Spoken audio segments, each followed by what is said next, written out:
And it's funny, and it's a totally separate conversation, but it's good to see the marked differences. But in my 20 to 25 chunk, shall we say, was when I was pre first serious relationship, pre kids, had a job, but I would say pre career. That probably didn't kick off till I was in my 30s.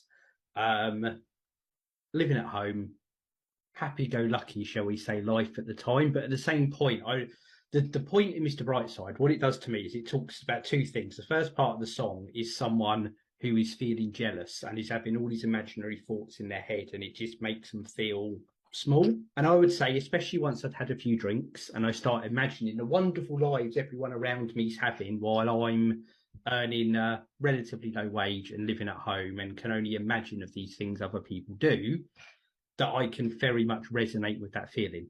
The latter part of the song, when he talks about coming out of his cage and doing just fine, then talks about is him kind of pep talking himself, and like, I'm going to show you, but no, I'm good. I know what I'm doing.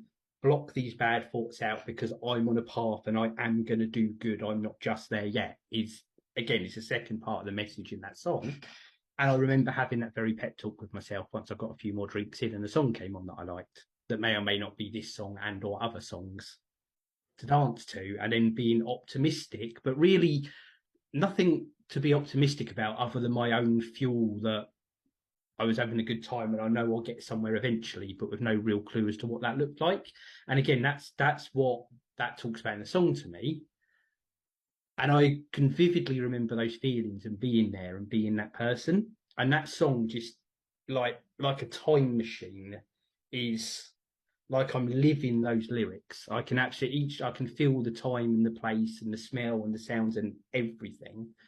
Um, I'm now at the other end of that tunnel where I'm of a slightly mature age, not as mature as Weird Uncle Joe, but at a stable place in my life where I have a career and assets and relationship and children, etc., etc., etc. All those things that were just figments of my imagination back then that I imagined everyone else had, but I didn't for whatever reason, which of course was absolute nonsense, and I know that now.